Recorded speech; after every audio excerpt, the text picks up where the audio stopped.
আসসালামু আলাইকুম রাহমাতুল্লাহ। কথাই বলে বিপদ কখনো একা আসে না, এ মনে হয় সব দিক থেকে আসে বিপদ। আপনারা জানেন ভারত ইতিমধ্যে ট্রান্সশিপমেন্ট বাতিল করেছে এবং পণ্যবাহী ট্রাক পেট্রাপোল বাংলা থেকে ফেরত পাঠিয়েছে এবং বাংলাদেশের নির্বাচনের কথা বলেছে, জনগণের সাথে সম্পর্কের কথা বলেছে এবং বাংলাদেশের মৌলবাদের উত্থান এই কথাটি বলেছে, যার কারণে তাদের সীমান্ত নিয়ে বা ভারত খুব চিন্তিত উদ্বিগ্ন এই কথাটি বলেছে। এখন কাল হলো গরমকাল, উষ্ণ, বিদ্যুৎ চলে গেলে হাঁসফাঁস অবস্থা, গা ঘেমে শরীর ঘেমে ভিজে যায়। এই সময় বিদ্যুতের খুব বেশি প্রয়োজন, আর সেই বিদ্যুৎ এর একটা বড় অংশ দেয় ভারতের আদানি গ্রুপ। সে আদানি গ্রুপের বিদ্যুৎ সাপ্লাই বাংলাদেশে পুরোপুরি বন্ধ।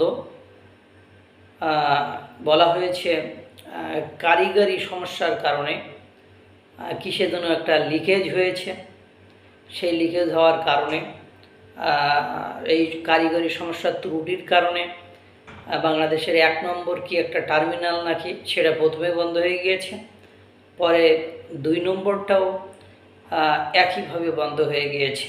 অর্থাৎ আদানি গ্রুপ বাংলাদেশকে পুরোপুরি বিদ্যুৎ সরবরাহ করা বন্ধ রেখেছে। এইটা হলো এরে কি বলে, গোদের উপর বিষ ফোড়া বলে। এখন গরমকাল, এই সময় বিদ্যুৎ খুব বেশি দরকার। এখন এই কারিগরি সমস্যা ঠিক করতে যে কত সময় লাগবে সেটাও আল্লাহ ভালো জানে, বা কারিগরি সমস্যা কিনা সেটাও কে জানে। কারণ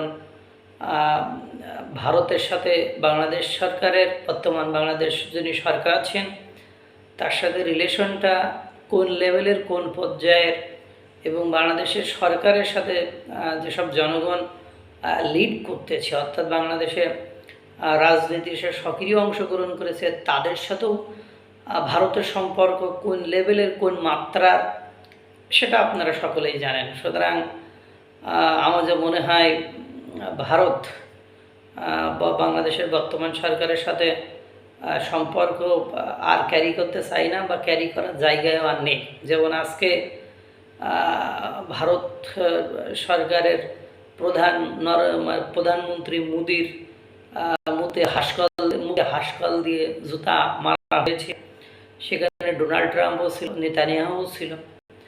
এই সব কিছু তো ভারতীয় মিডিয়াগুলো, আমি প্রায় বলি মিডিয়াগুলো তো পেতে থাকে যে কীভাবে এখানে একটু ত্রুটি দেখানো যেতে পারে।